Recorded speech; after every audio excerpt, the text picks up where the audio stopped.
반갑습니다. 원기 107년 윤항구 추천 교무님과 북일교당의 은혜를 받아 출가 서원을 한 김형진이라고 합니다.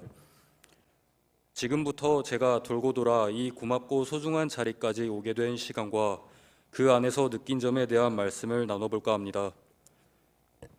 제가 8살 되던 무렵 익산 동일이교당 교도셨던 친할아버지의 은혜로 원불교와 소중한 인연이 맞닿아 입교하게 되었습니다. 그렇게 어린이 법회와 학생 법회를 다니다가 제 또래 친한 도반을 못 만나서 학교 친구와 더 가깝게 지내다 보니 교당에서는 멀어지게 되었습니다.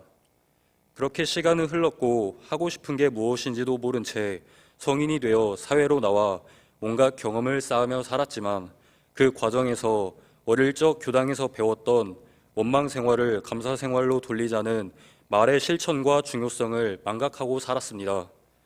그렇게 저는 만족과 감사 생활에서 벗어난 채 늘 고집대로 안 되는 일에 대해 짜증내고 원망 생활을 하며 괴로움에 빠진 고해 중생으로서의 하루하루를 살았습니다.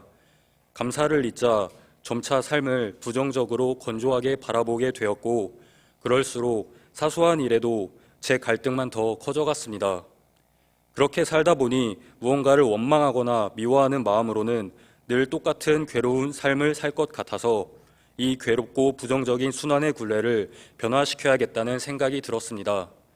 제 생각과는 일치하지 않은 다른 것이 나타날 때마다 있는 그대로 받아들이지 못하고 이래야 한다, 저래야 한다 등의 제 고집이 주입된 부정적인 고정관념으로 분별하는 것을 멈추고 버리기 위해 노력했고 제 고집과 고정관념이라는 경계가 모습을 드러낼 때마다 그럴 수 있지, 그럴 수 있어 라며 이해가 안 되는 상황마다 이 주문을 외쳤습니다.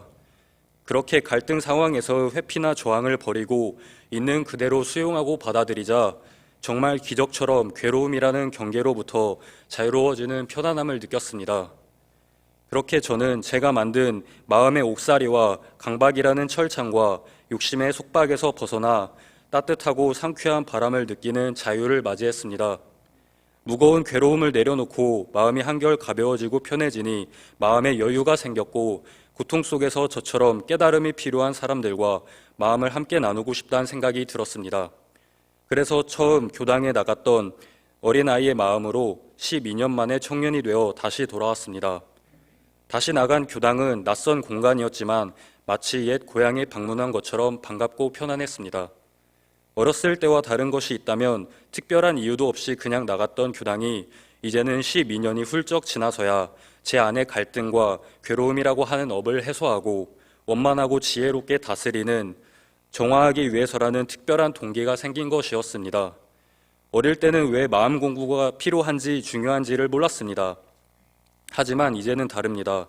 제 마음이 호수라면 못마땅함에서 나오는 경계나 괴로움은 잔잔했던 호수에 돌을 던진 상황이나 상대가 주는 게 아니라 물결처럼 거세게 요동치며 반응하는 제 마음이 만들어낸 반발심이라는 물결의 잔상에서 나온다는 걸 알았습니다.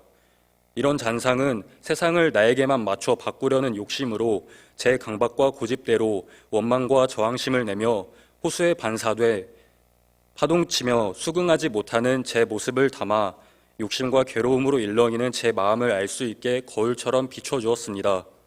마음 공부는 세상을 저에게 맞추려는 요동치는 마음보단 저를 세상에 맞춰갈 수 있도록 감사와 화합심으로 상황과 상대의 다름을 원만하게 수용하여 고집과 집착으로 물결치는 나라는 파동을 멈추고 본래의 잔잔했던 마음의 고요함과 안정을 되찾아 동요했던 마음을 조화롭게 다스리고 바꾸기 위해 중도의 경로를 이탈한 스스로를 되살피며 파악하는 공부다라는 것을 이제야 이해하고 자각합니다.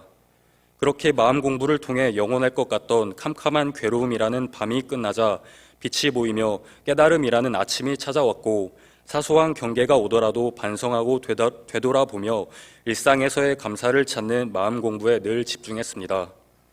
그러자 만족은 많이 가지는 것이 아니라 가진 것에 감사한 것이구나 라는 것을 배웠고 행복은 원하는 대로 되는 것이 아니라 원하는 대로 되지 않아도 괴롭지 않은 것이구나를 배우며 어떠한 상황과 조건 속에서도 늘 만족하고 감사하면 행복할 수 있구나를 깨닫고 경험했습니다.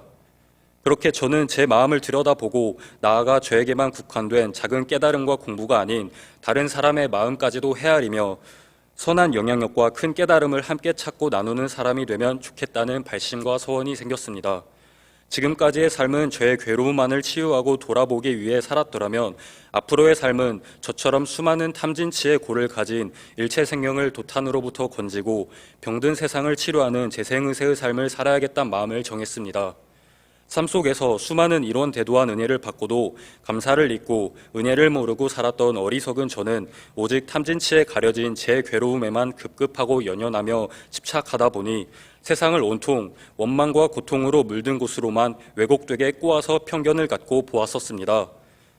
그 시간 속에 제가 자초한 그런 괴로움 때문에 많이 아프고 괴롭기도 했지만 그 괴로움 속에서 배우고 깨달은 건 불행은 원망을 통해 세상과 단절된 깊은 고립감이란 것이었고 반대로 행복은 감사를 통해 세상과 상호작용하며 느끼는 깊은 유대감과 연결감이라는 것이었습니다.